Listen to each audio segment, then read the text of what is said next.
को ये बात पता चले कि मुस्लिम्स जो है उनमें भी टेम्परेरी मैरिज होगी, तो आपको आश्चर्यचकित नहीं होना चाहिए, क्योंकि लॉ के स्टूडेंट को तो ये बात पता है, लेकिन आपको भी जानना चाहिए कि वो टेम्परेरी जो मैरिज होती है वो क्या होती है। तो उसको हम बोलते हैं मुता मैरिज।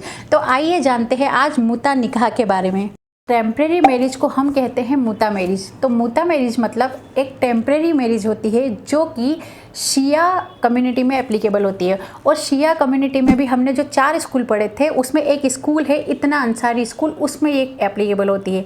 अब मुता मैरिज क्या होती है? तो मुता मैरिज जैसा कि मैंने बताया कि ये टेम्परेरी मैरिज होती है, क्योंकि ये एक फ़िक्स टर्म के लिए होती है। अब वो फ़िक्स टर्म कुछ भी हो सकती है, 1 दिन, 2 महीना, साल भर या 10 साल, जितना भी हो।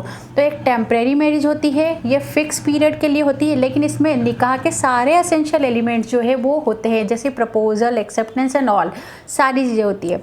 अब यहाँ पर जो है डार जो होती है, जो डार जिसको हम मेहर बोलते हैं, वो भी डिसाइडेड होती है। अगर शादी कंजुमेटेड हो गई तो पूरी डार मिलेगी, और अगर कंजुमेटेड नहीं हुई तो आधी डार मिलेगी। अब ये लिव इन रिलेशनशिप नहीं है, क्योंकि लिव इन रिलेशनशिप में जो है मेहर डिसाइड नहीं होती है। यहाँ पर मेहर भी आपको, जब आप शादी का कॉन्ट्रैक्ट करते हैं तो आपको मेहर भी डिसाइड करके लिखनी पड़ती है, और आपको वो टर्म भी लिखनी पड़ेगी जो फिक्स, जिसके लिए आप मुता मैरिज का कॉन्ट्रैक्ट कर रहे हैं। और अगर ये दोनों चीज़ अगर आपने कॉन्ट्रैक्ट में नहीं लिखी है तो कॉन्ट्रैक्ट वॉइड हो जाएगा। यहाँ पर डाइवोर्स जो है रिकॉग्नाइज नहीं किया गया है, क्योंकि डाइवोर्स जो है वो अपने आप ही हो जाता है जब वो टर्म एक्सपायर हो जाता है। उसके बाद अगर फिर भी बीच में किसी को लेना है डाइवोर्स, तो वो जो दोनों हैं म्यूचुअल कंसेंट से डाइवोर्स ले सकते हैं। अगर मान लो बच्चे हो गए हैं इस शादी में, तो वो बच्चे लीजिटिमेट होंगे, और दोनों मतलब जो बच्चे के पिताजी है और जो उसकी मम्मी है, उन दोनों की प्रॉपर्टी में इनहेरिटेंट का जो है उत्तराधिकार का राइट्स रहेगा।